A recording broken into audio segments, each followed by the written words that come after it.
will now begin our media availabilities for today. We're now joined by Brad Keselowski, driver of the number 2 Miller Lite Ford for Team Penske. We'll go ahead and open it up for questions. If you have one, please raise your hand and we'll get to you. Go right over here to the left to Jerry. Brad, it's Jerry Fraley of the Dallas Morning News. Team Penske, as we know, has been strong for decades, winning at every level. Is there anything, a new element, a new wrinkle this year that has allowed the Cup team to be successful in a year of big changes? Or is it just a carryover of the Penske strengths? It was Jerry, right? Nice to meet you, Jerry.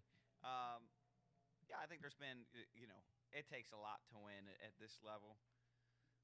And a lot of things have to come together, as maybe more accurately said. But, I think if I was to look at a few key points, I would say one of them is from Ford Motor Company and the efforts they've put in.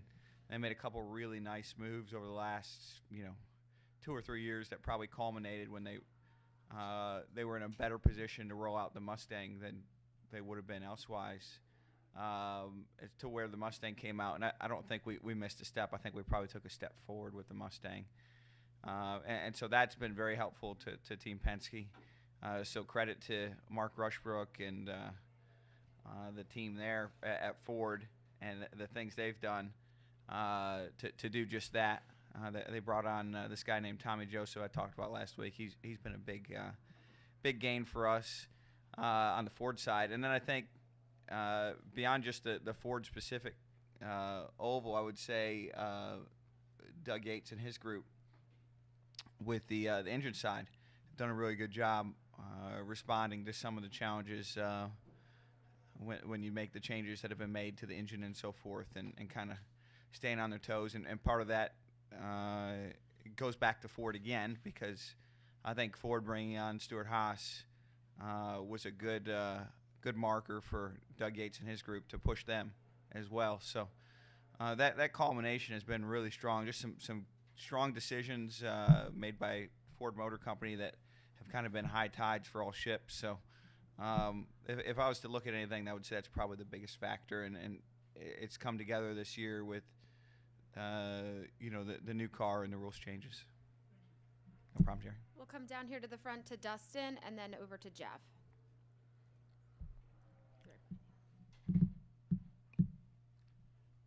Dustin Long, NBC Sports. Actually, I have 2 questions I want to ask you. First off is, this week with the announcements of group qualifying remaining, the penalties imposed, that it's still more about an entertainment aspect to some degree, and with the announcement of the 2020 schedule, Daytona being the regular season finale, the 3 cutoff races are short tracks and rollables.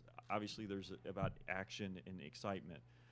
Where is the balance between entertainment and competition for this sport? Obviously, it seems like there's been a shift, and what needs to be looked at as the sport continues to move and make such decisions or look at such decisions? Sure. Well, I think if I back up, Dustin, to the schedule announcement, I got to say I was pleasantly surprised, somewhat kind of ecstatic and shocked that there was as many changes as there was. I didn't see that one coming. So I think that was a good shot in the arm for the entire sport. And I think that's an example of changes you can make that don't compromise competition for entertainment. I don't always believe that you have to trade. This guy just maybe what I'm trying to say. And the schedule change is a direct reflection of that. I think it's important to keep the schedule fresh. I think it's important to have new ideas and to keep up with, some of the challenges in the marketplace, whether it be the Olympics or whether it be markets that have made significant investments. So I was pretty excited to see that personally. And, I just go back to what I said earlier. I don't think it has to always be a trade-off. I think you can make the competition and the entertainment better without always having to sacrifice one or the other. And the notion that you can't it's always been very frustrating to me. Those ideas are the ones that I think you should always throw out the window right away. Anyone who tells you have to trade and has an idea that requires a trade. So as far as where the bouncing mark is, when I put my race car driver hat on, I'll be honest, I put a concerted effort to say I don't care as long as I have the fastest car of the group. Then everything else will figure its way out. So it's a tough line for the sport to walk. Obviously, the entertainment factor is important, and the integrity is important with the competition side.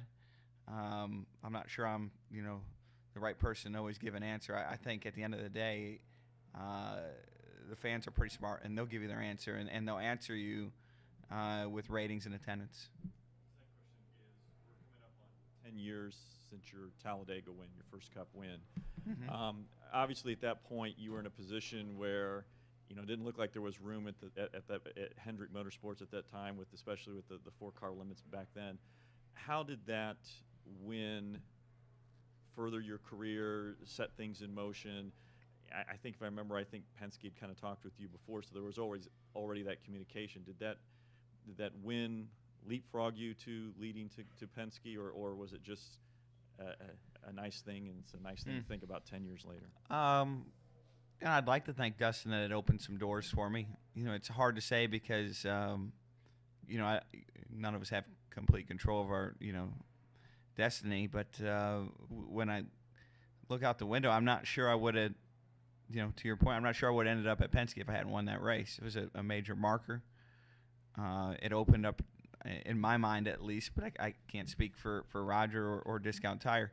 It opened up the window for me to get the Discount Tire deal, which I needed to really feel good about driving for Team Penske, because that opened up the Xfinity Series for me, opened up the team development side that I thought was going to be so critical to our success, and to kind of get Penske on its feet. If you recall, they were in a bad place at the time, and I don't know if that would have happened without winning that race. Maybe it would have. I don't know. It's a better question for Roger and Discount Tire, but either way, I'm glad it happened. I'm thankful, and I wouldn't trade it for anything else.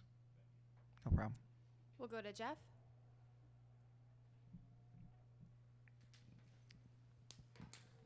A couple of the drivers today have been talking about how the downforce and the increased corner speeds taken a bigger toll on their bodies this year. Have you felt that at all, and in what form do you feel that physically? Yeah, I think the cars are obviously a little hotter, and there's a number of reasons for that. More on throttle time, probably more specifically on the shorter tracks. They have the right side window in, so it's the difference between driving around with the windows down and with the windows up in a really hot car. So yeah, I would agree that they're definitely more physically demanding, and that's part of the challenge. That one I don't think really bothers me. I think it's not dangerous. It's just a little harder. So I think going into Bristol next week, that'll be the big challenge. And I think I said that last week in the press conference after the race.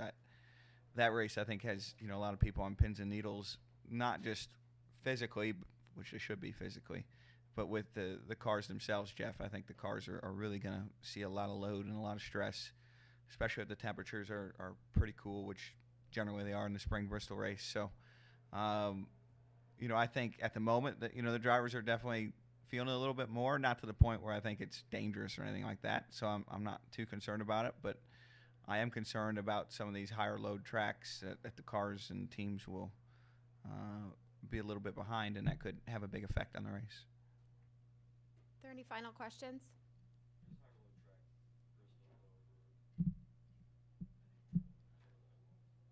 Those are probably the two biggest.